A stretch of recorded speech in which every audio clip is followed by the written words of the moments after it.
Ya, Assalamualaikum warahmatullahi wabarakatuh. Perkenalkan, nama saya Vicky Hardana dari jurusan Pendidikan Vokasional Teknik Elektro angkatan 2019. Di sini saya akan menjelaskan sedikit materi tentang ketiga keselamatan dan kesehatan kerja di pertemuan 5, yaitu pengelolaan laboratorium dan bengkel. Di dalam materi ini saya akan menjelaskan tentang 7 pokok dari pengelolaan laboratorium dan bengkel. Yang pertama itu ada manajemen operasional. Manajemen operasional diharapkan dapat memenuhi kebutuhan instansi dengan baik.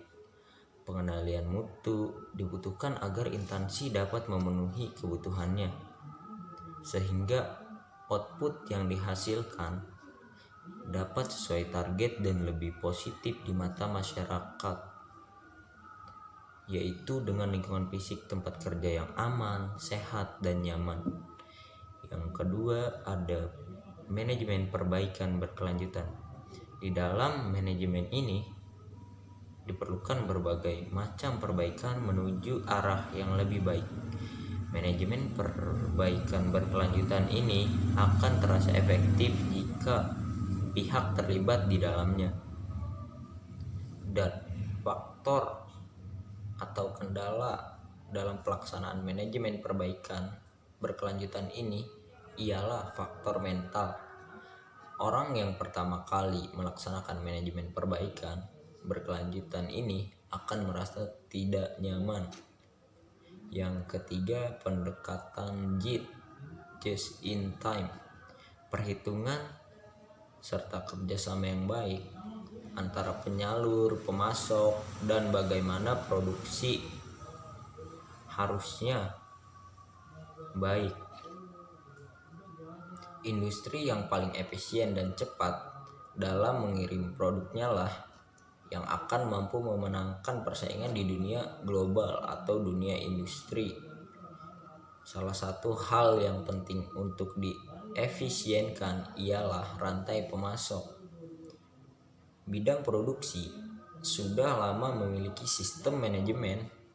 Ketika orang belum memperhatikan bagaimana cara mengatur bidang perawatan karena ia dianggap sebagai penunjang, sistem ini bersifat menyeluruh dengan baik, meliputi personil, perawatan, piranti, alat uji suku cadang, fasilitas khusus, data, dan perangkat lunak. Yang keempat, di sini saya akan menjelaskan tentang pengembangan sistem laboratorium dan bengkel berbasis komputer, yang dimana mengenai aktivitas belajar mengajar yang berlangsung dalam sekolah adalah suatu kebutuhan di era persaingan global pada saat ini. Fasilitas tersebut memerlukan perawatan secara fisik sehingga dapat beroperasi secara optimal sesuai dengan fungsinya sebagai alat produksi yang menghasilkan keuntungan. Dan salah satu langkah dari perawatan fasilitas dapat dilakukan dengan menggunakan perawatan yang bersifat mencegah. Untuk dapat melakukan perawatan secara preventif diperlukan adanya informasi akurat mengenai fasilitas tersebut dan prosedurnya atau langkah-langkahnya. Yang kelima itu pengembangan model SIMAF.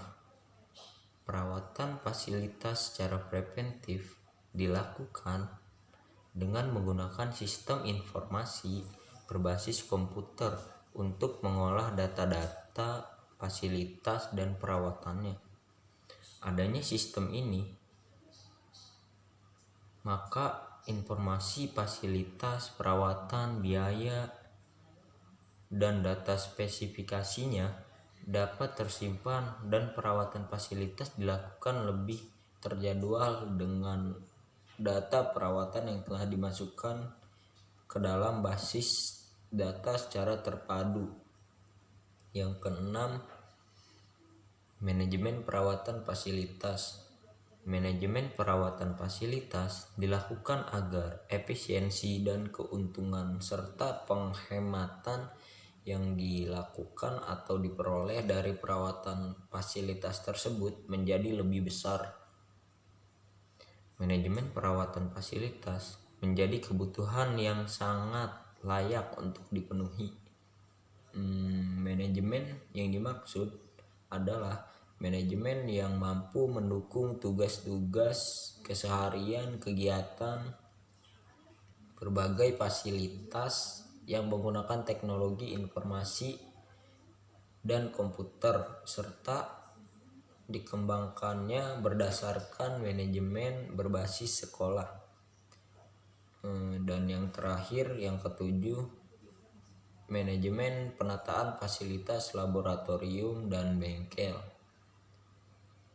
Di poin yang terakhir ini dapat dijelaskan produktivitas kerja praktek dapat ditentukan oleh kualitas dukungan fasilitas yang di dalamnya adalah bahan baku, mesin, peralatan, perkakas, dan lingkungan kerja praktik.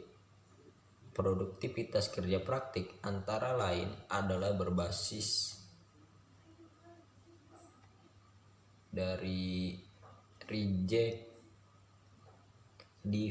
defect, dan human error yang mendukung kualitas hasil kerjanya. Fasilitas tersebut dikelola untuk memanfaatkan berbagai elemen sumber daya dengan prinsip koordinatif, integratif, sederhana, sinkron, dan sinergis agar dapat memiliki sumbangan yang signifikan terhadap peningkatan kualitas hasil kerja praktik.